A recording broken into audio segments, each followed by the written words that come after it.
get that going and everything. And we are live. So, what's going on, folks? Welcome to tonight's episode of the Running Gun Podcast.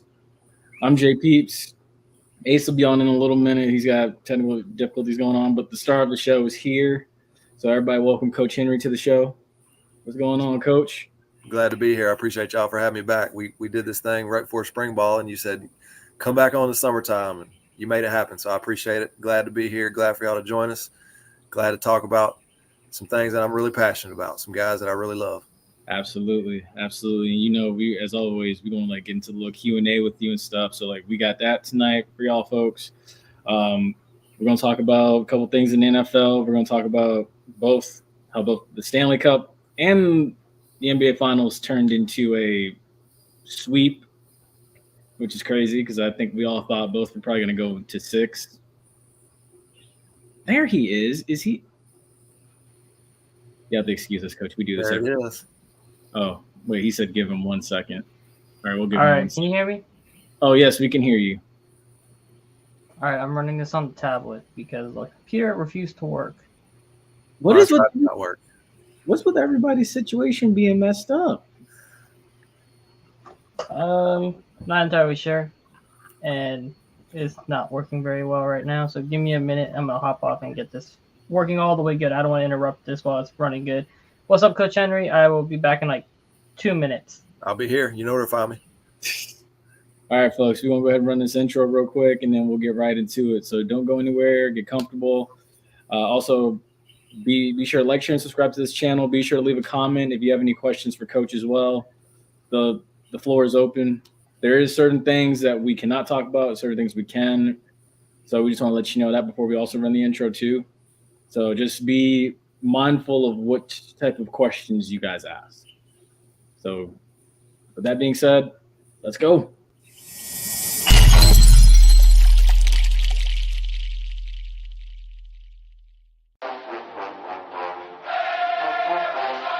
Hey, what's going on, guys? This is JP. This is the Bug. This is JC. This is Flash. This is Jimi Hendrix. And you're listening to And you're listening to the Run and Gun Podcast.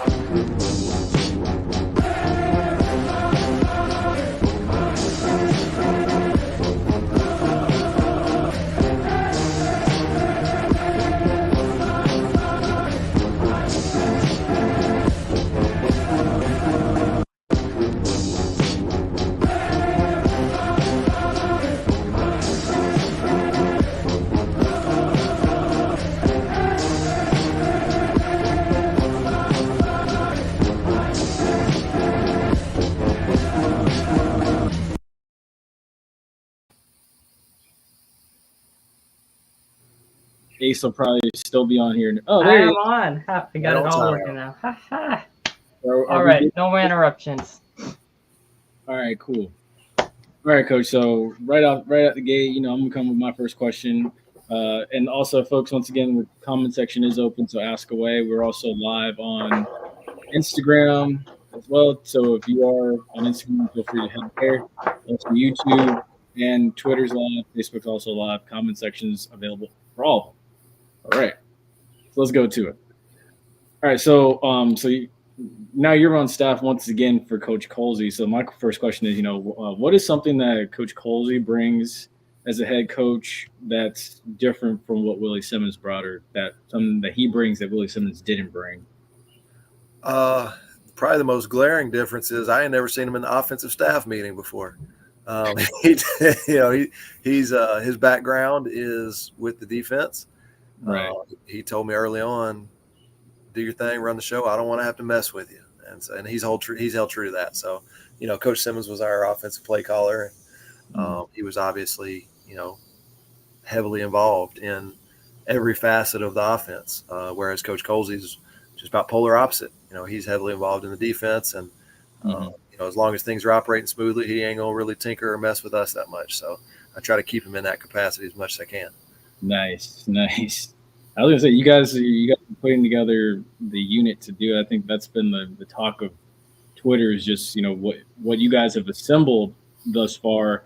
I know we can't talk about certain players, but talk about the ones that are that are currently on campus and that are enrolled and that are taking part in the summer workouts? Yeah, so we'll start from the inside out. Elijah Philippe is a young man that transferred to us from Troy University. He went to Lackawanna before he was at Troy, which is a community college, a junior college up in Pennsylvania. And he was an All-American JUCO offensive tackle. So he was one of the top tackles in the country.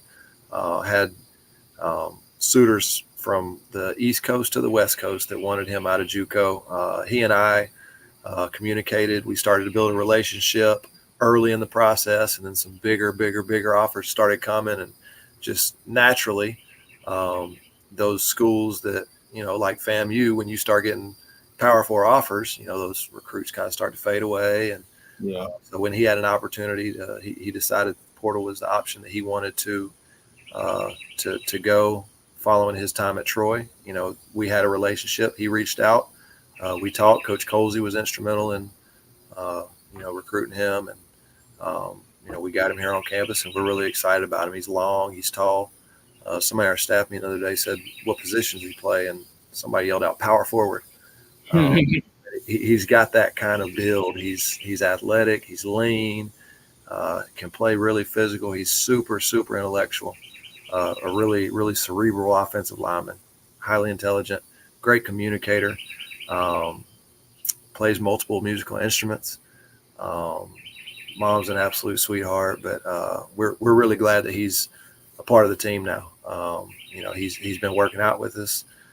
We're excited about what he brings to the table, just his skill set, the type of person he is. With us, it's always so much bigger than just what you can do on the football field. Like, that's kind of what piques the interest initially, but then you really get to know the person, and we're interested in bringing in high quality people, not just high quality football players as well. So he checks all of those boxes, and we're really excited about that. Another guy that's with us right now is Carter Johnson, who transferred in from Pitt. He's a, how do I say it best? He can do it all. There's not really one thing as a tight end. There's not really one thing. Like, he has a skill set that makes him very versatile. Knife. Yeah, that's exactly right. It makes him very versatile, and so in our eyes, that's a very valuable player. The defense can't say, "Oh yeah, when old Johnson runs in, they're going to run the football." They can't say, "Oh, he's going to line up out wide and be a head top fade guy." Like, he can do it all. So we're excited about that. He's mature. He's older. He's been around the block for a while, and so he knows what it's going to take, and he's seen a lot in his time over the course of his years in college. So we're really excited about him as well. And then once we get into the second summer session here within the coming weeks, we'll start to have more and more guys on campus. So we're excited about those guys that are coming in as well. Our whole mantra this offseason: reload, repeat. Reload is ongoing, and it's progressive. There's kind of this natural crescendo that's going, between the defense and us. They pop a big one, we pop a big one. It's kind of the old, anything you can do, I can do better type mentality. We feed off each other. Obviously, our players are really instrumental in the guys that we bring in, and a lot of what's interesting to me through this recruiting process, a lot of these older players, a lot of the more mature players they're past the rolling out the red carpet. They don't want to know about all the glitz and glamour, and they want to know the meat and potatoes. Coach, what is the person that's going to coach me? What's he going to be like? What's the vibe with the team? What is the culture like? I need to get to know my head football coach. Those are the types of questions that are much more direct, much more to the point. The visits are a lot faster. Like, they come in, we show them what they need to see, we answer the questions they need answered, and we send them back home. And they, a lot of times, they know either this is the place for me, or I'm gonna move on to the next one. So the process has been different. The process has been, it's been unique. Each player is his own individual case. Like, you can't say, oh, well, yeah, well, the last guy we got from Troy did this, so this guy's going to do that. It ain't like that at all. So right. At the end of the day, what recruiting is still relationships, and they still matter. Maybe a little more like speed dating than what it used to be. And whereas now it's kind of, hey, you like me, I like you, let's get it on. So that's kind of the state of the union as far as on the offensive side of the ball right now. But within the coming weeks, we'll have some new guys coming in as summer school progresses, and we're really excited about those guys as well. Oh wait, we got one. What's Yeah, up, JT? JT, what's up?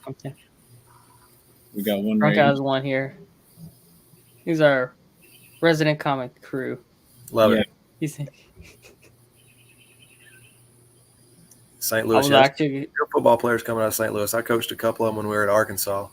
Guys that have, I think, either still there or have moved on to other programs. But St. Louis is known for having good football. Hey, spring up that recent one. I was gonna say he was mentioning reload, like basically like reloading the whole offense. Got a lot of guys who left either graduation or transfer portal, and like Musa graduated, so QB1's a big thing. We had 2 guys coming from the portal. You still got Junior Maritovich there. I was just wanting to see what's your thoughts on how that competition is going to play out, what you're looking forward to from everybody. May the best man win. I love those guys. They know that I said it earlier. I'll say it again. It's so much bigger than just what he can do on the field. It's so much bigger than, getting the ball snapped and handing it off or making the right throw. Like, man, each one of these guys brings in intangibles that are really making our football team better. And, as we go through our summer programs and as we're spending our time, learning the offense, learning each other, learning, the other position groups, like, anytime you have a major influx of new players like we do now, Ace, you alluded to it, we had a ton of guys graduate last year. We had a ton of guys that played last season as graduates. And so just naturally, as those guys move out, the guys that are coming in, we have to be really intentional. We have to do a good job with those guys about making sure that they understand these are our standards. These are our expectations. And I tell you what, the guys in the quarterback room have done nothing but exceed those expectations that we've set for them, each one of them. And I'm a firm believer that competition brings out the best in us. And so those guys are competing their tails off. I'm not just talking about on the practice field. I'm talking about in the meeting room. I'm talking about in the weight room. I'm talking about in the classroom. In any facet, the way you do anything is the way you do everything. And so those guys are working to live with a consistent championship lifestyle, with a championship mindset, with a championship work ethic, with a championship set of habits, so that they can each position themselves. When we kick this thing off in Atlanta to start the season, each one of those guys, I think, has a deep belief that he can be the guy. And that's exactly what we need. I'm pleased with where we are right now. As far as this time of year, we've all got to continue to grow. We've all got to continue to learn. We've all got to continue to, correct our mistakes. But we've got some legitimate competition in the quarterback room, and is really thrilling to see. That was wonderfully said. This comment actually personifies a lot of it. This is very true. Yeah, no doubt. Mm-hmm. Absolutely. Let me see. I was coming back with saying, great answer for you. Yeah. All right, JP, just hit him with a question, and then I'm going to come back with another one with the 1-2 here. Little combo, huh? I'm trying to think about this now.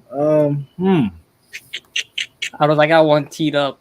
I got a couple of them. I'm trying to think which one's the most interesting one. Okay, so Hollow beat you. do you think our O-line coach can replicate our O-line? Do you think our O-line can replicate last season? If they can overcome some bad coaching, I think they'll be all right. No, we are. I mean, just like every other position group, a lot of guys moved out. Graduation, right? We didn't have guys, it wasn't a mass exodus because people are like, I'm sick of this place, I'm getting out of here. We graduated them as champions, and that's the goal. So, right. There's that natural transition that's going to happen. The biggest, challenge that we're going to have as an offensive line, first and foremost, is to identify who those starters are going to be. And, I believe in playing more than just 5 guys. And so, whoever starts the first snap, the game could end any other way of, there's a lot of different combinations that we can have. And so as far as personnel goes, and so the same level of competition that we're having in the quarterback room, the offensive line room is going through right now. And the biggest challenge that we have is we've got to find a way to gel and to mesh and to work not as 5 individual bodies, but work as one cohesive unit. I think that was one of the strengths of our offensive line last year. We had good players. Yes, we did. However, if those 5 really good players are all going in different directions on every play, we ain't gonna be worth a damn. So those guys, they did a really good job of coming together, and there were not a ton of brand new faces, this time last year. There was a lot of continuity. So that was, that happened pretty naturally and pretty organically. This year, I have to do a really good job as the leader of the unit. We have several guys that are returning starters. We have several guys with preseason and postseason accolades. We have several guys who know inside and out what the expectations are. This is my 3rd season here. I've been working with a lot of these guys since February of 2022, which is a long time ago. And so we know each other really well. What we've got to do is we have to find the best way to take those guys that have been here, take those guys that have just come here, and mash them up into a big snowball and find a way to make those guys work as one solid, cohesive unit. I tell them on a regular basis, guys, I don't care who starts. Same thing I said about the quarterback. May the best man win. I just want to find the best 5, and we're going to put those guys on the field. It's going to be an absolute Royal Rumble to figure out who those 5 are, and I can't wait for it. All right. It makes me want to be a fly on the wall. I want to be a fly on the wall so bad now. JB, so I want to hit your question first, and then we run through the comments and kind of rapid fire, because there's a comment section popping off right now. Yeah, it is. Nah, they have a couple questions and they want to ask. Let's see. So, my question is, I'm gonna just ask this one. I know you weren't there for the FCS playoffs, but I mean, of course, you work with guys that experienced it. Yeah. It's from like y'all's collective unit. What was the biggest difference that y'all noticed between Celebration Bowl and the FCS playoffs? The bottom line, payout. That's hands down. That's the biggest difference. There is playoffs. It feels like another away game, or just another home game if you were to have it at your home. The Celebration Bowl, there's a bowl feel to it, like, and here just complete coincidence, like, right? I've coached in the Sugar Bowl. I've played in the Liberty Bowl. It feels just like those games. Like there's an air of excitement that builds up throughout the week. You go there 3 or 4 days early, and there's a banquet, and there's events, and you see the other team that stays in a hotel right over there, and you everything's at arm's length. It's from a distance, and so there's just kind of this natural buildup that happens. By the time that ball is kicked off for the beginning of the Celebration Bowl, like there's some tension built up there. So, just from my perspective, those are probably a couple of the biggest, most noticeable differences. Okay. Ace, are we going to the comment section, or are you going to ask yours? Yeah, I'm run through the comments first, and then I'll get to mine. Go ahead. All right, so JT's got who has separated as the team leaders going into next season so far? That's a really good question. So I kind of nerd out on leadership type stuff, reading books, going to conventions, watching podcasts, listening to podcasts, watching videos, things like that. You can't be a leader of other men first until you know how to lead yourself. So naturally, it's the guys that have been with us for the longest that understand the expectation, that have screwed some things up in the past, that have learned from their mistakes as well as other people's mistakes. The guys that come to mind for me is all the quarterbacks are being vocal. Coach Burris has done a really good job of giving those guys, infusing them with confidence and giving them the power to speak up. We've got senior leadership on our offensive line.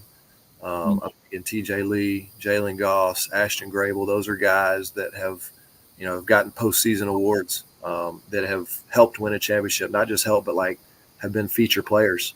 Our tight ends are doing a good job of speaking up. Kelvin Dean has been very vocal through the coaching change, through the searching process. Like he was a guy that spoke out actively. And so, it's really cool to see. You can tell just from being around these guys, a lot of them, there comes a point and you can almost pinpoint the day where they made up their mind. They made a decision, say, you know what, I'm going to help put this team on my back. I'm going to speak up.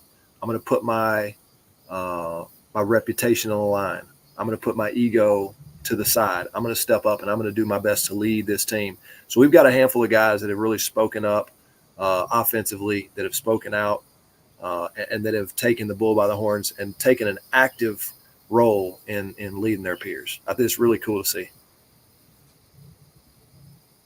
What you like to hear, especially at this point in the off season. TV's asking. Celebration pole flea flicker. Heck of a play call by Coach Simmons. He put it all on the line right there. We let's see. It came about. That was something that we had planned for a couple games before. We had some tendencies that we were very acutely aware of. Personnel, formation, motion, and shift. And so we found out that, when we do this, that happens. And so after studying ourselves, all right, now you've got the information as a coach. The important thing is, what are you going to do with it? Now what? So, we self-scouted ourselves, identified this tendency, and, it was just up to Coach Simmons to figure out exactly when to exploit it. It was something that we had talked about a little bit earlier in the game, in between a series. And, it was just a quick little reminder, hey, Coach Simmons, remember we got that. We had worked it. We'd practiced it for a while. But, man, you talk about the perfect time to pull it out. I remember seeing the interview about it. He kept saying that, they kept messing it up in practice. Is that true? There's some truth to that. So when they say messing it up, can you balls on the ground? Okay, yeah. Messed up. See, that's right. Big time players make big time plays in big time situations. Think about the guys that touched the football in that play. He has the center in TJ Lee. He snapped it to Jeremy Musa. He handed it off to Terrell Jennings, pitched it back to Jeremy Musa, threw a touchdown to Jamari Shareed. Big time players, right? Mm-hmm. Keep it in your big dog's hand. Yeah. This one's, I guess, a type of a joke question. I'm going to save the last one for Hot Topics. So it is the last one for this rapid fire here. 15-play script ready for Atlanta? Not yet. It'll be ready. It'll be ready when it needs to be, though. I promise you that. Yeah, I don't know if I'm going to post that last comment there. I'm going to save that for Hot Topics if I do. Depends. Okay. Yeah. He wants to get a coach perspective on it, and it's kind of, I don't want to say controversial at this point, but it's still a touchy subject of college basketball as a whole. I got you. So we'll save that for Hot Topics, if anything. All right, so for my question, right, I'm going to get into this one. So USF head coach Alagoa, she did a interview, I want to say 2 days ago now, right? And he was talking about when he recruits players, he generally looks for measurables first more than anything. He wants to make sure his guys have his specified arm length for their wingspans, hand lengths. And I just want to know, as a coach yourself, if you guys, when you guys are recruiting players, do you guys specifically look only for measurables such as that, or you look for other intangibles to, if someone is lacking in measurables on one side, but they have really good intangibles, do you guys look past? I'm pretty sure you guys do, because Jamari Shareed, he's like that. So I just wanted to get your thoughts on that whole thing. Yeah, absolutely. And I think the higher level you go, think the NFL Combine, the draft, right? They get the absolute cream of the crop. So you're able to, be super selective and nitpick players for, those measurables. But at the end of the day, we're people, not robots. And you don't win a football game with a droid. You win a football game with a person. And so, what's in there matters. What they can do with this matters. How, mental toughness, physical toughness. There are so many things that you can't, a tape measure won't be able to evaluate. A stopwatch is not going to, capture the spirit of a man. There are things that, in my opinion, the measurables give you an opportunity to be recruited. It's going to be hard for me to – this joker be tough as nails, but if he's a 5'9", 225-pound offensive lineman, probably not going to be able to do it. Like he's too little. Mm-hmm. You could be the toughest joker, but if you can't make that base block, then it probably won't be a good fit for you. So I guess that's my thought process. I'll give you a prime example. Ashton Grable, all conference tackle for us. Ashton is his. If you had to draw up the perfect tackle, he's a little bit shorter, not quite as long as you'd like. However, extremely good feet, extremely smart player, one of the toughest guys I've ever been around. He's strong in the weight room. So he's a guy that has all those intangibles, but his arms aren't quite as long as, maybe the Dallas Cowboys would like at the tackle position. So, there's some give and some take there. But again, I will always go back to get to know the person, get to know who that young man is, get to know his family, get to know his support structure, talk to his high school football coach, and figure out what's on the inside. If you determine that what's on the inside maybe can overcome a guy that's a little underweight, a guy that's not quite tall enough or long enough, then you make your decision, you pull the trigger, and you go into it head first, and you go get that young man, and then you rely on those intangibles to take you to victory. Yes, Drunk, that's a good question. That's better. Yeah, that last one. That's better. Well, I'll give him that one in hot topics instead of that first one right now. But okay, JP, you got another one? I'm gonna ask a quick one. This one's more of a from his college playing days.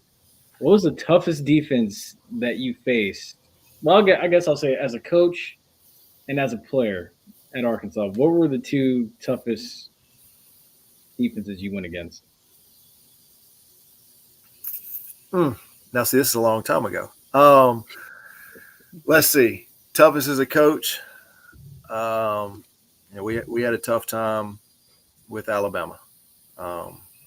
In 2010, we played them at Fayetteville. We're up 14 to start the fourth quarter. Had a couple costly turnovers late in the game. They end up beating us late. That's tough. It was some self-inflicted wounds, some unforced errors, and that's the difference. And when the stakes are high like that, from winning and losing. LSU had a really good defense. They were fundamentally sound. Their players were fast. They played hard. You think about guys like Patrick Peterson, Tyrann Mathieu. They had, first level, Glenn Dorsey, second level, third level. Like, they had guys. You could make an argument that every week you were going to play a really salty defense. So that's kind of a loaded question. I feel like it's hard to play favorites when they're all as good as they were. I was gonna say you were in Arkansas like at a key time period in the SEC.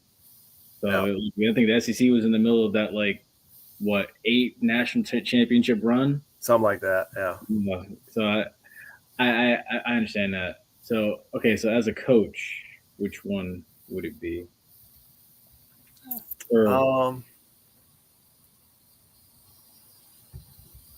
Golly. You got to think on it. Yeah, I'm trying to go through some games. You got the same answers. Nick Saban was still leading Alabama. Kirby Smart was their defensive coordinator. They've got probably 8 to 10 guys that were on those staff as assistant coaches that are either currently or have been head football coaches at the Power 4 level. Anytime you get minds like that together and they got the funds and they go recruit, and that's tough. It's tough. I think one of the great parts about it was the challenge each week of having to come up with another game plan. And you just got done playing on Saturday, and here you are back in the office on Sunday, and you're like, all right, we got to wipe the boards clean, and we're starting over from scratch. Right. That was one of the fun, the challenges of that. All right, this is a good one here from Drunk. You want to know what separates players when you look at them who would be selling cars in 2 years and players who would be in the NFL personality-wise from your experience? Work ethic is probably one of the biggest ones. Talent don't work if work ain't hard. So, work ethic is obviously a big piece to it. You got to have a guy you've got to love what you do. If you are, we oftentimes mistake activity with productivity. Those are two completely opposite things. And you can go in the weight room and you can move a little bit of weight around and you can break a sweat. But if you're not intentional, if you're not particular and you're not specific about if you're not working towards a goal, if you're not passionate about what you're doing, then you're probably wasting time. And those are the guys, from my experience and from my limited perspective, those are the guys that end up fizzling out after a year or two, are just the ones that don't have the passion. Maybe they have the skill set, but if you're just as talented as the man is next to you, and at the end of the game, it's a number. At the end of the day, it's a numbers game. Right now, the NFL teams are sitting at a 90-man roster. By the time they get done with that last preseason game, they're going to go to 53. So it's almost like on the Avengers when Thanos snapped his fingers and half of everything disappeared. Right, that's about what happens at that cut in the NFL roster. So, what's going to separate you? It ain't talent more times than not that separates you. It's work ethic, it's passion and love for the game, it's relationships, it's versatility and value. Speaking with Terrell Jennings, I had an opportunity to go to the Patriots this past week, and spent some time talking with him, and he's spending just as much time, if not more, with the special teams coordinator than he is with his position coach, because that's his ticket. That's his opportunity to prove he's going to be valuable to making their roster. So, there's a lot of things that go into it, but it's so much bigger. It's so much more than just how talented are you. Me and JPs have been saying for 3 years? We've been doing it 4 years now. We've been saying special teams is the way on. We said this from the moment Marquise Bell landed in Dallas. Yeah. We've been saying it. We said it even when the kid from South Carolina State ended up with the Rams. Yeah, Jacoby Durant. Yep. Yeah, we're like the fastest way you can make it on is special teams. As a gunner, as return man, anything. I mean, the list goes on. Honestly, you look at Terrell Davis, Hall of Fame career, started on special teams. Yep, that's right. So that's your ticket right there. Yep. All right, back to the rapid fire, I'm guessing. Yeah. If you could realign the SWAC, what changes would you make? I'm just trying to figure out who's going to be the title sponsor for the SWAC moving forward. We're going to that now. Golly, what changes to make? I don't know. All the conferences are, Big 10, Big 12, those numbers are kind of asinine at this point. Every conference is starting to mushroom at this point. Yeah. So I don't know. You take the MEAC and the SWAC and create a super HBCU conference. I don't know. That's a good question. That might work. Might, honestly. To me, honestly, I feel like, I don't know when or where, but I feel like sooner or later Tennessee State's coming. I don't know who's coming with them, but I feel like they're coming. Yeah. Yeah. I could see that happening. Their Southwestern Athletic Conference, our footprint's kind of getting farther and farther east. It's getting away from the West, I could see that trend continuing. Also, bring that one back, that hollow out right there. I want to bring this one back. Yeah. How does the coach feel about outsiders underestimating our offensive ability after the departure of Coach Simmons? The outsiders are claiming that we will go 5-7 or 6-6. That's the Outsiders. Outsiders was a good movie. We had watched it in 8th grade English. The ops. Let's just leave it at ops at this point nowadays. To be honest, that's the first time that I've seen that. I don't pay that any mind. I'm on Twitter to recruit young men. I don't get caught up in predictions and opinions. It's not going to change the way that we work as a staff, as position groups, as players. At the end of the day, the work has to be done. and whatever they say, they can say, and that's fine. You know, if anything, we got some guys, and football is a sport filled with emotion and passion, right? Filled with aggression, and so if anything, that's just gonna, you know, infuse a little bit more passion. You know, there's nothing like, you know, proving people wrong and making people eat their words, you know, at some point down the road. But to be honest, that's the first time I've seen it, and they can say what they want to say. We're going to go through our process. We're going to stick to our guns. You know, we're going to do the things the way that we know how they need to be done in order to reload and repeat. And you know, we feel like at this point in the year, you know, we're almost to the midpoint of the year. We feel like we're positioning ourselves to be where we need to be to handle our business. Doesn't mean we're there right now, so we got to continue to work. And you know, I might take a little screenshot there, see what happens later.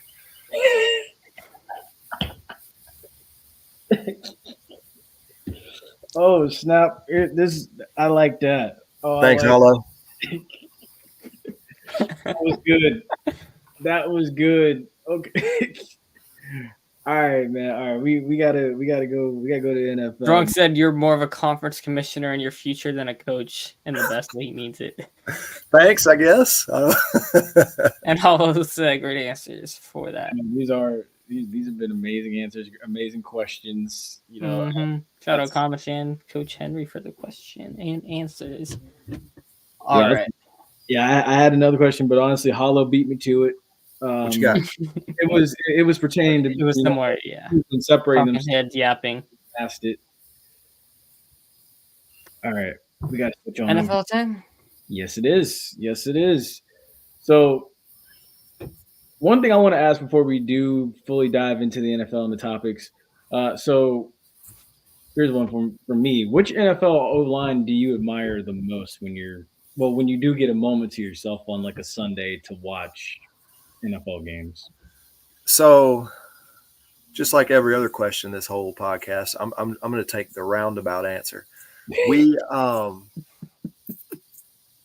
as a part of our process each week, I think it's really important as coaches, we don't just get stuck in kind of our own ways. Don't get into a rut, so to speak.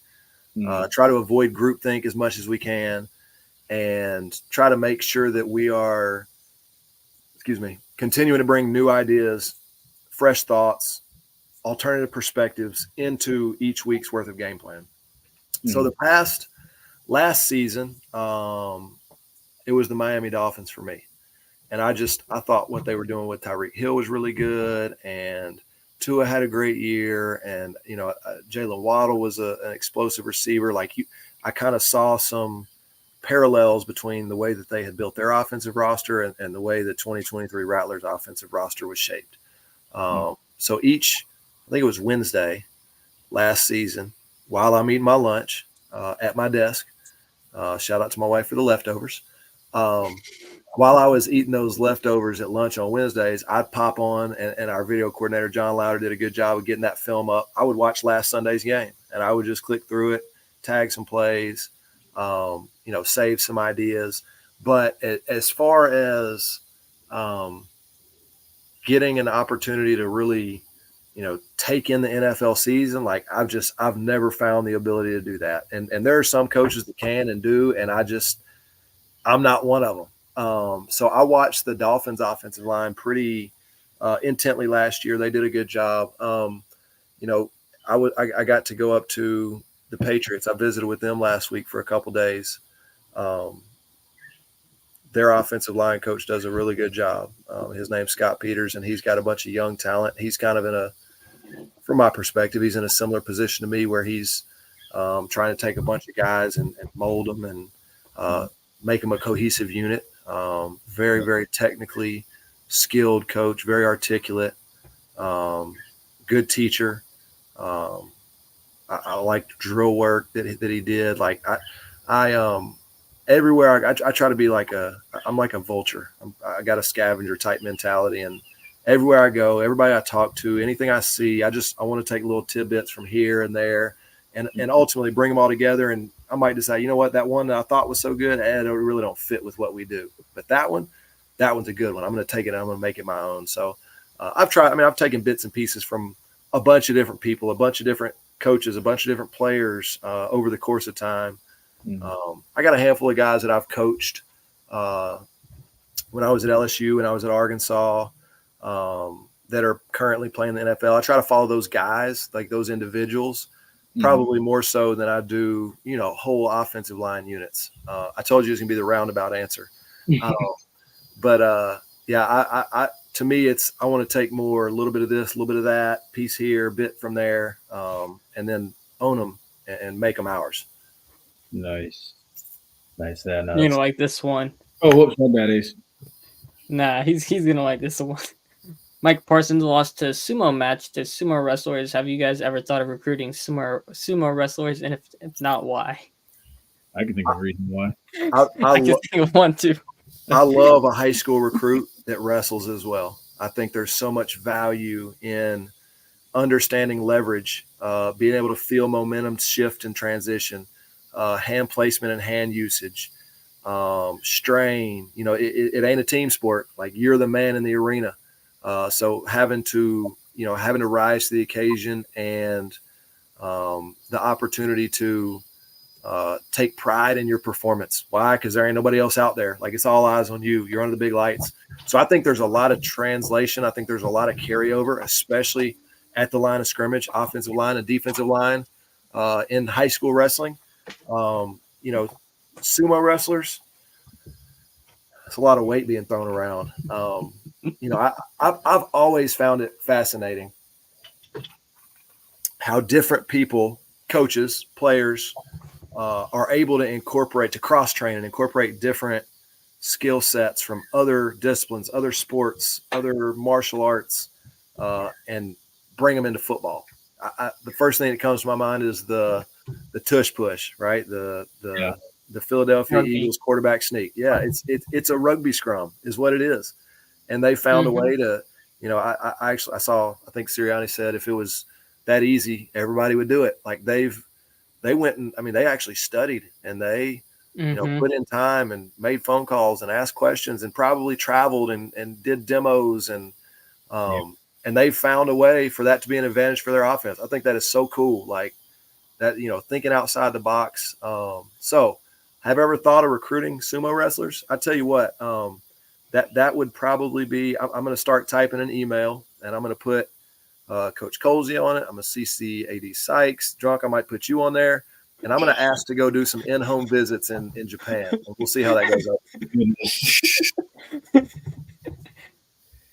But for the 55 of you watching, if any of you are, say, 15, 16-year-old offensive linemen aspiring to get to D1 level, you're speaking to an offensive line right here. Wrestling, literally. And if your program doesn't have it, find a way to take it up and still develop yourself. Or at least like martial arts, like I think it's jujitsu. That's the one with the grappling. Yeah, yep. I'm pretty sure that's the grappling one. That's heavy leverage hand usage too, if you guys want. Yep. Yeah. A lot of balance and body control, a lot of core strength and stability.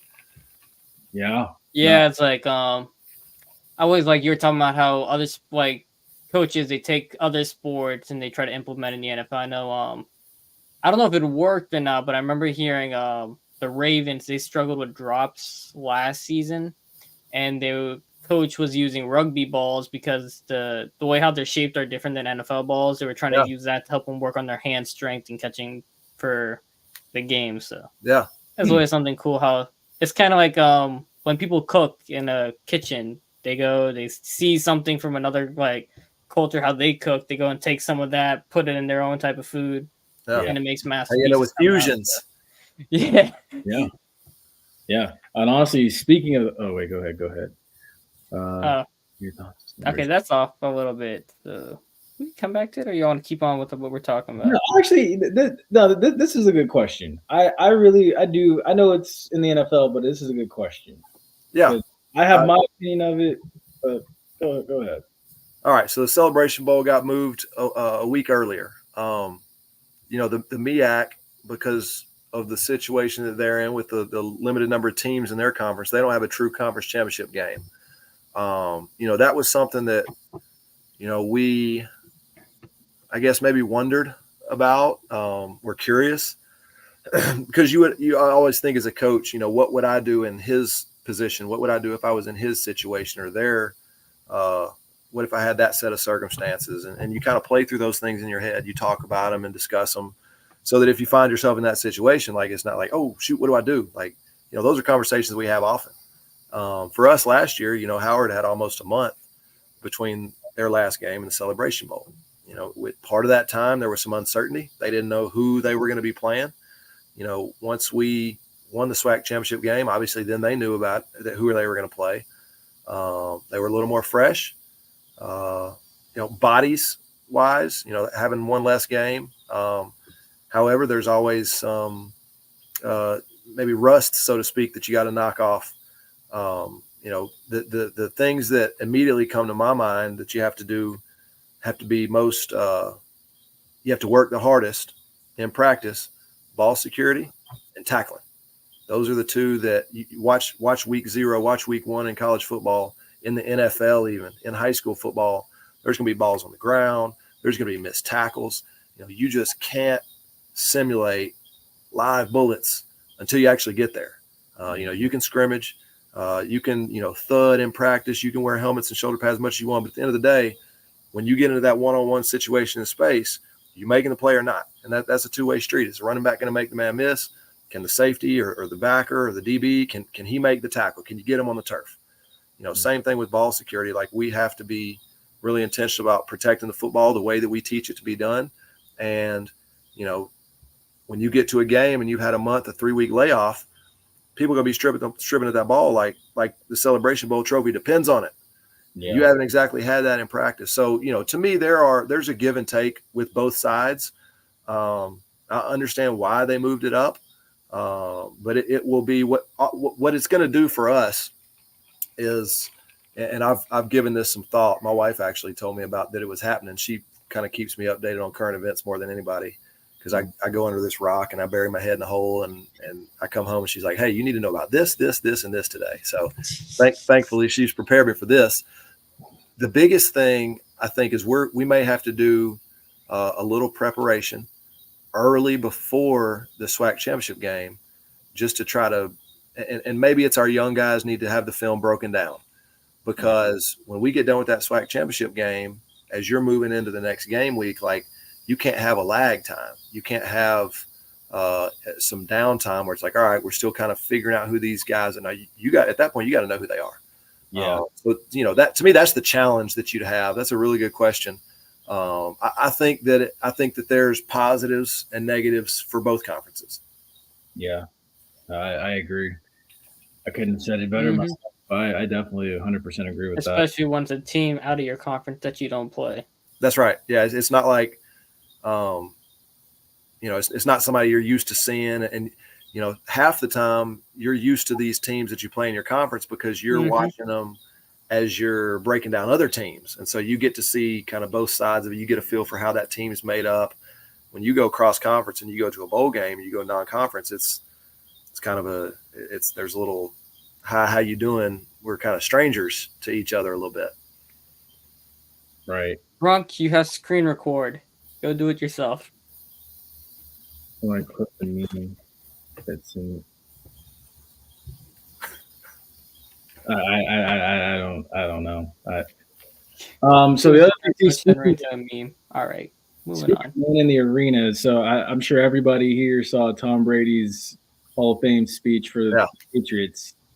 He's not eligible yet for the Pro Football Hall of Fame in Canton. That's, I believe, 2026, 2027.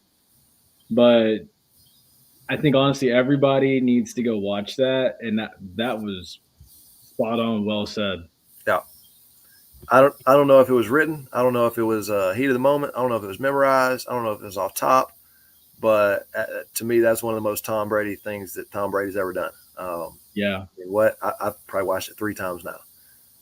No, same. I woke up this morning and I saw that and I was like, man, he really dropped the gym. Because go ahead. and to me, anybody who tries to be a naysayer of football, to any parent whose child you're like, I don't want him to play. He might get hurt. Like, I mean, there's inherent risks in anything we do in life. I mean, you could get struck by lightning walking to the bus stop. Like, I mean, there's danger in every situation.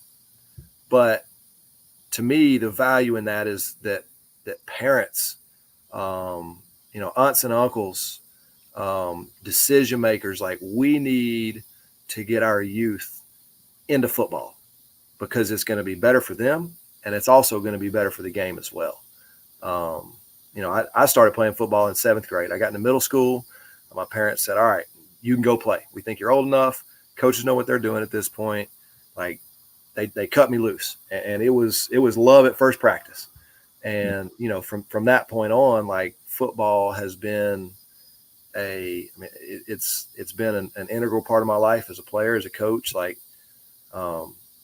we were riding in the car the other day and asking my kids, what are you going to be when you grow up? What do you want to do when you grow up? What's something that you would just love to? My 3-year-old goes, I want to play football for you, Daddy. Like, we've never had that conversation before, but that's something that, is it's part of our family. It's part of what we do. And the game is transformative. It shapes young men's work ethics. It shapes their mind. It shapes their confidence. There are so many benefits that you can get from being on a football team. And you don't have to be a starter.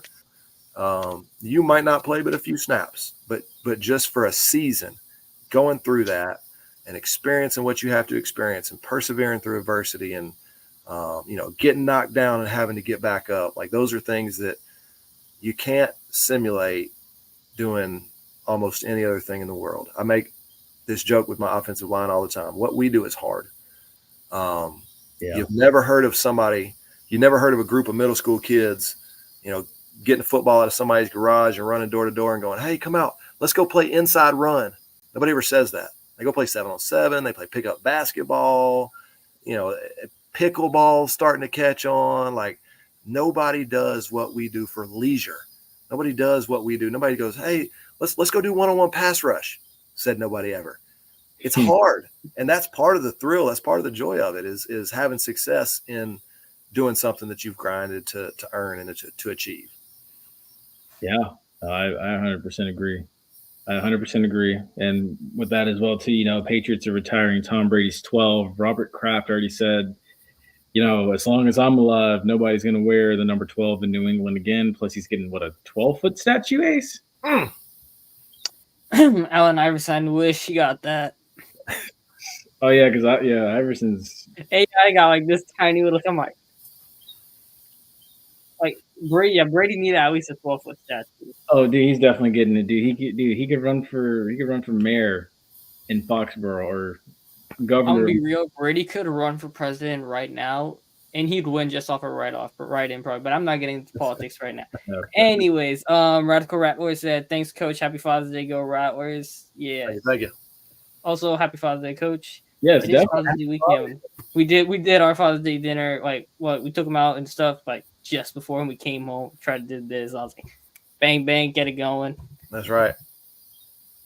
Drunk said, Coach, I rock with you because football gave me discipline, but to say getting struck by lightning is the same odds as coming in. I didn't remember saying Antonio Brown. No, he's saying to get you know what I mean? How Antonio Brown is not. Yeah, that is wrong. Wilding right now. Yes. All right. But let's on to the Atlanta Falcons. Can't even sign free agents correctly or draft. All around bad off season for the Falcons. Ooh. Yeah, so Falcons, they lose their 5th round pick for what year is it? 2025, I believe it was. Yeah. Yeah, I don't think it's this year. It's next year's. Not smart decisions. I think that Philly should have got hit though. Philly should have got it too for the Saquon. I was surprised, I guess, because Atlanta had multiple infractions of it. That's why they lost their 5th round pick, because they had 3 guys, and Kirk Cousins, Darnell Mooney, and I believe there's a 3rd other guy I don't know the name of. Oh, yeah, Charlie Warner. I have no idea who he is. No offense to him. I'm sure he's a great guy. Those 3 Philadelphia, the Saquon Barkley signing is the one where it's high tampering. Mekhi Becton, even that one should have definitely got hit with it because he got signed the day after the final round of the draft, and the next free agency window didn't open until Wednesday. So, yeah, that one was a little suspect as well. But Philadelphia got off easy compared to Atlanta. So that's just how it rolls. But bad decisions by Atlanta anyway. So, Coach, what do you make of this new series? Because obviously now we've seen quarterbacks, a bunch of them turn down the quarterback series on Netflix, so now they've switched to wide receivers. So, I mean, how much longer do you think until we get a series for offensive linemen? Oh, it's coming. It's coming. Big guys are too funny to not feature them. I'm telling you. It'll have the best. It'll have the best ratings. It'll have the most laughs. It's coming. You know what's funny about that? I was watching. I forget who it was on Hard Knocks one year. I think it was the Texans, and they said one of the Texans were saying it at the end. They were like, "You notice the wide receivers and the DBs, because of the way they eat, they get fat and out of shape when they get older. But we slim down and we start to look better as we get older." That's right. I was like, it's complete opposite. I was like, yeah, you know what? That metabolism catches up with you when it's no doubt.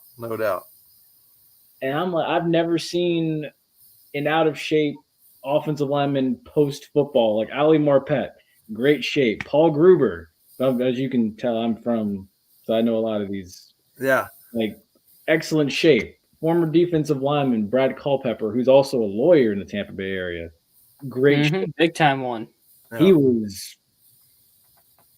round when he played Warren South. Well, you got to eat so much to maintain, and you know you get tired of running into people on purpose, and your joints and your back start to ache and hurt, and you know walking up steps is difficult. And there's only one option, and that's drop.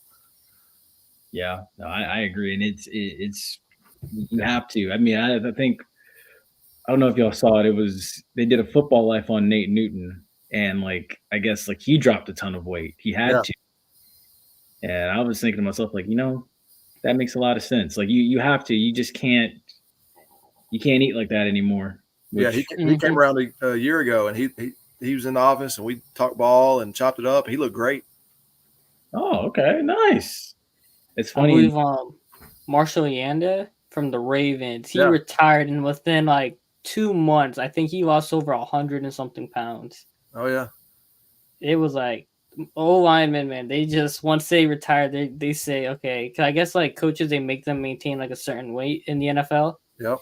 So to keep it up, then once they get done with it, they're like, all right, dropping it all. I had enough. Yeah, I don't want any more chicken Alfredo. Is that the go-to meal? It's a good one. I'm just curious now. What's your go-to meal when you're an O lineman? For the guys, that you recommend to your guys and stuff? Everything. Eat whatever. Seafood. I was on a seafood diet. I saw food and I ate it. No, that's slick. That's slick. See now you making me hungry now. Making me hungry now. See, I like that though. I'll be hungry by the end of this now.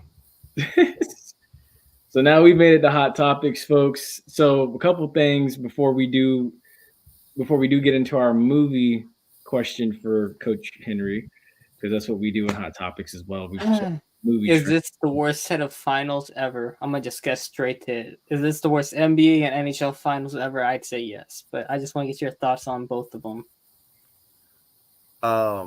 It's a good question. So NBA, I think it's going down tonight. Dallas is up 9 right now. Oh wow, 25-14. Okay, but it's only first quarter. Dallas probably gonna blow it. So yeah, I agree. It's gonna be done tonight. Yeah, a couple hours, we'll see. A part of me thinks you let them have one so you can win in front of your home crowd. Yeah. What I'm feeling too, because it's you gotta give number 18. You gotta give it to the fans in Boston Garden. Yeah. So those fans don't deserve squad, if you ask me. But I might just be a tad bit biased. I hear you. Anyways, but continue, Coach. On to the other stuff. I didn't know if you had anything else you wanted to say on it before we cut you off on that. No, we're good. Okay, cool. So, Coach, I don't know if you keep up with hockey as well. Not the NHL currently. So one of my best friends when I was growing up was a big time hockey player. Traveled around, played on regional teams. Okay. I'd go skating with him from time to time. I know all the rules, but as far as keeping up with the season, I'd be a worse coach. You ain't missing much this year. Yeah. You ain't missing much this year. I can honestly say you are further ahead of me because you actually know how to ice skate. Because I go to school here in Volusia County, Right. I don't go there. My school is a graduate program. I don't go to school over there. I got you. I'm outside of the walls of Daytona. It took me a second to realize what he's talking about. I'm just a little slow. So for me, it's like I went to the little ice skating rink we have here. Pitiful. Pitiful. You had that little walker deal? Yes, I had 8-year-olds. I can see JP's just hugging the wall, like his two fingers trying to hold the boards, just crawling his way down. Dude, I can ice skate, just don't ask me to stop. I can't stop. I can ice skate fine. The stopping is the issue. That's what the boards are for. Oh yeah. Just run full steam. Whatever happens. It's okay. When you have 9-year-olds laughing at you and making fun of you in front of just everybody, right, it'd be embarrassing, bro. Little shot to the ego. Yeah, it is take a shot right there, and you feel like these kids you see them ice skating backward, and you're like, bro. Now you're figure skaters and leaving the ground. That's beyond me. Yeah, that's built different right there. That's But I will say, aside from football, I will say, in my opinion, just having watched hockey a lot since, basically Florida has become hockey state USA in the last 5 years, and even hockey state North America. Yeah, and the state's on its way to another Stanley Cup championship. Yeah. So I can honestly say, I think that it is one of probably the hardest sport to play. That's just my unbiased opinion. Yeah. It is, I think. To ice skate and then do everything like in a team sport environment. Plus, you have to control a stick with a rubber disc moving at like this big, going 20 miles an hour. That's just okay, that the hand-eye coordination plus the motor controls is just insane for that. Yeah. Whoever came up with it was stop on a day. Say that again, Coach. Whoever came up with it was wicked. Canadian, probably one of the Canadian or a Russian. Something. Yeah, but I will say, because you worked with Coach Lemke, right? I did. Because I know he's a big one. He's a big hockey guy. Huge Minnesota Wild fan. Okay. Because he said he occasionally came down this way to watch the Wild play the Lightning. I will honestly say, Coach, if you ever get a chance, bring the family down to Tampa, come watch a Lightning game. If you ever get some time. I have to add that to the bucket list. Yes, it is. It's one of the most. You have to go for the environment. Yes, you really do. It's my goal to get to one too, but I've hung around the whole Sparkman Wharf area and just seeing how Lightning fans just hang. I'll drag them. Yeah, they just it's a vibe. It's a vibe. Yeah. It's something. Actually, this part actually, I can't say that. They're trying. It's been better this year, but let's not say that. That's just not true. My brother-in-law is actually Canadian, so he's a big hockey fan. Coach Burris, our quarterbacks coach, he spent a lot of time in Canada, and he went to college in Philly, and so he's been up the north for a long time, and his family's big into hockey, and so there's been a bit of hockey infused into we've had more hockey discussions recently than we have in years prior. I can tell you that. So is Coach Burris a Flyers fan? I have no idea. I feel bad for him if he is. Yeah, no, literally. I wish I could tell you.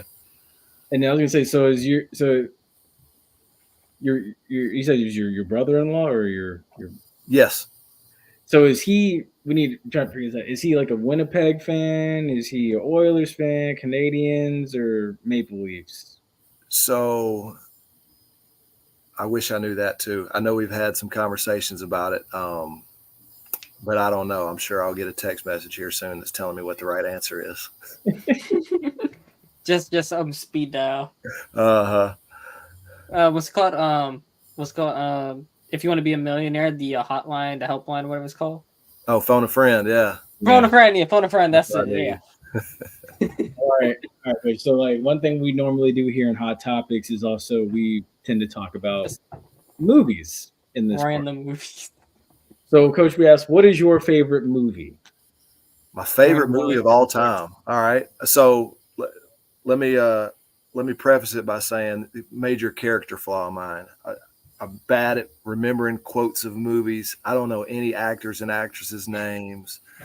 It's understandable. It's all good. I fall asleep during most movies. Like it'll take me 4 times to watch it. My wife will watch the movie 4 times, like sitting next to me. I'm not a big movie guy. However, my favorite movie, American Gangster. Probably seen it, I don't know, 30, 40 times. Big Denzel fan. Okay. 300, maybe a second. Good I one. thought that was really good. As far as action and storyline, it was kind of ahead of its time as far as the production goes. Yeah. I like the Avengers. I'm good with the Marvel scene. I'm not too picky. I would like to see Bad Boys 4. I've heard it's got some good reviews. It was funny. Yeah, I need to go see that. I still need to go see that. But you asked what my favorite one is. It'd be American Gangster. I hear you. Now, it's funny that you said, like, you can't, like, remember, like, lines verbatim in I'm movies. awful. I'm thinking about it, and I'm just, like, I'm so ashamed right now because I'm thinking, like, I literally know every word to The Grinch. That's just Man, and I get that I get that look during the holidays, like you're not gonna sit here and recite every line from this movie. Yeah, I am. Like you're gonna have to go watch this movie by yourself. Bro, I understand what you mean, but like in a different sense. I can remember every line. Like if I'm watching a TV show, right, like a series, right?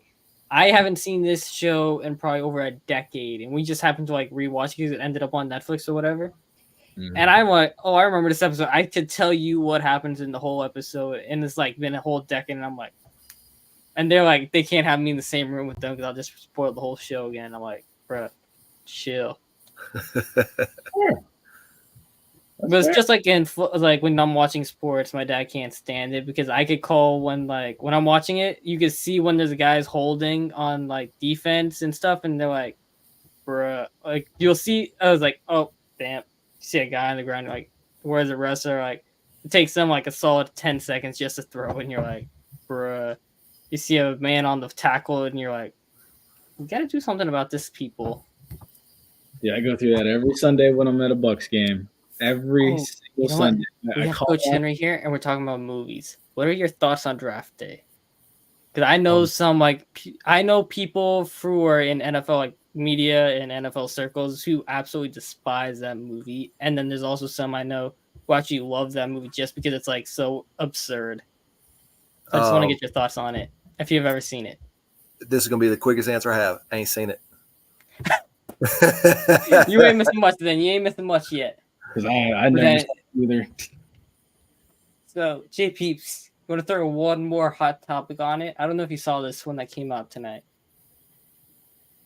It's talking about it's something kind of similar to draft night that made me remember it about a certain coach up in Colorado making players go show up to a concert to support his son. You didn't hear about that? Would you really do that? Yes, it came out that apparently that's why a lot of players left Colorado is because he was telling guys that they need to support Shitter's rap career at a Lil Wayne concert, and they made the team go show up to support him, and that's why they left apparently. I don't know anything about Shadur rapping, but I knew Lil Wayne. I wouldn't have been upset to go to that. Like if you get in a free Lil Wayne concert, I mean, like, sign me up. I go for that, but like the coach just like forcing you to go support his son. It's just kind of weird. I have bad experience with coaches and the sons on sports teams, and when I was playing back in middle school and high school, so I was like, that's just my little quirk I have with that. But that kind of rubbed me off. But anyways, I'm not a movie guy. I am down for a good concert though. Essence Festival. What's your best concert you ever been to? Since we're talking hot topics, I'm just curious. I'll rattle off some. Seen Earth, Wind, and Fire. Okay, we got Been to Tim McGraw. Done my daughter's first concert when she was 4. I think we took her to Alicia Keys at Houston Rodeo. My first concert I went to, my dad took me to Chicago. It was like 1992. They played in the amphitheater in Little Rock. It was a free concert. Went to that. It was a Wednesday night. I thought it was hot stuff. I've been to seen Nelly in concert. Same. Ludacris was good. My wife invited me to a Lil Wayne concert when we were dating, and I didn't go for some reason. And I'm still regretting that one. He was playing in Atlanta. I should have gone to that one. I've been to a lot. They're kind of, some of them are. Let's see. I've seen Cheap Trick. I've seen Journey. I've seen. You've been to all of them. Yeah, my music taste is kind of all over the place.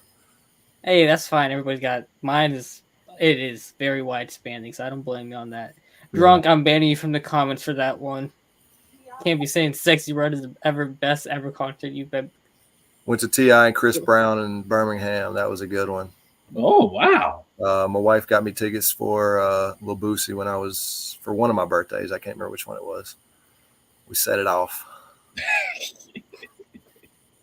Yeah, that's crazy. See, yeah, I think, I saw Nelly at the summer concert series at Universal, and then it was Earth, Wind, and Fire was multiple times.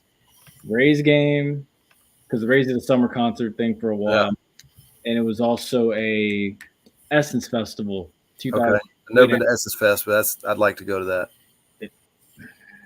It's worth it. It's worth it. You're gonna eat good. You're gonna have a good time. It's a lot of fun. Yeah. I would like to go back, but it's an enjoying time, I would say. All right, Ace, we got anything else? Not really. I don't think so. I mean, yeah, I got nothing. I mean, Coach Henry, you gonna fire up NCAA? Or I can't. It's not that technical called anymore. College football 25. College football 25. What's your thoughts? You ready for it? Yeah, I think I used to enjoy playing back in the day. I probably won't get on the sticks, but I'm glad it's back. I think it's good for the game. I think it's good for the players. I'm sad it was gone for as long as it was, but I'm happy it's back. Yeah, I was gonna say, Coach, you're in one of them. That was I'm in one of them. I don't know which year. They probably have my number wrong. You used to, when you had the PlayStation, you could send your memory card off, and some dude, you'd mail it off. Some dude would load the names up and send it back to you. Oh, wow. It's back when. Yeah. No, I just see. Here I am just going through one by one manually and stuff, just putting all the names in, but that's crazy. But yeah, no, I'm excited for it to come back as well. I can't wait.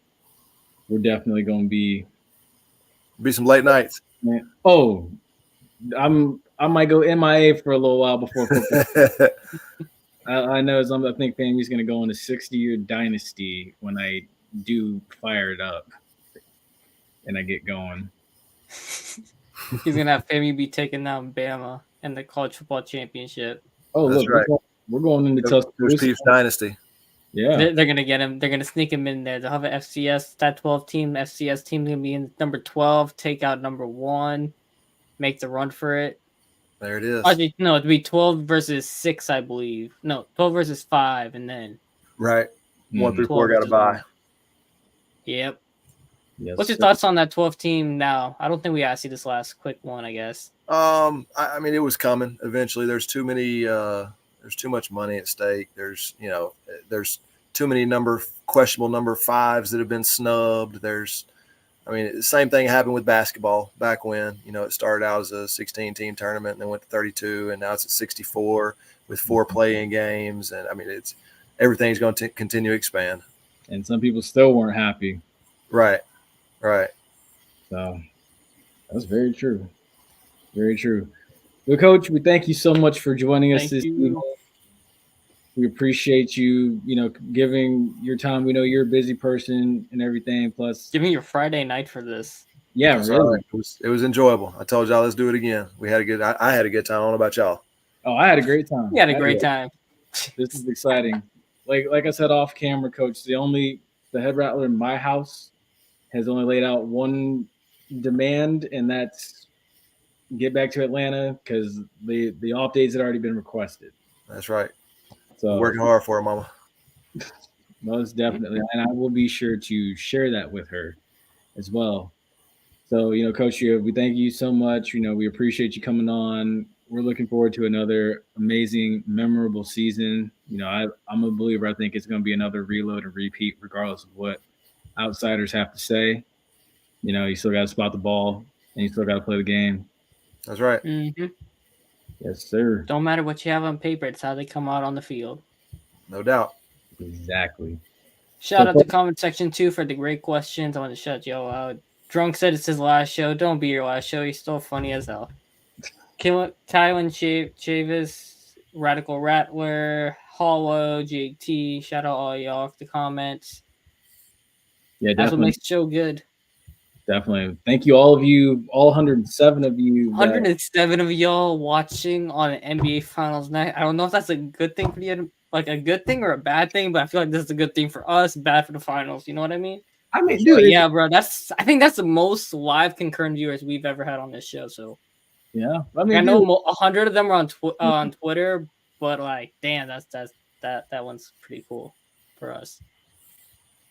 Yeah. Yeah, Coach. Thank you. Shout out, Coach Henry. Thank you so much. Appreciate you guys. Let's do it again soon. Yes, We gotta sir. do it again. And folks, y'all take care. Y'all stay safe. Stay blessed. We will see you next week.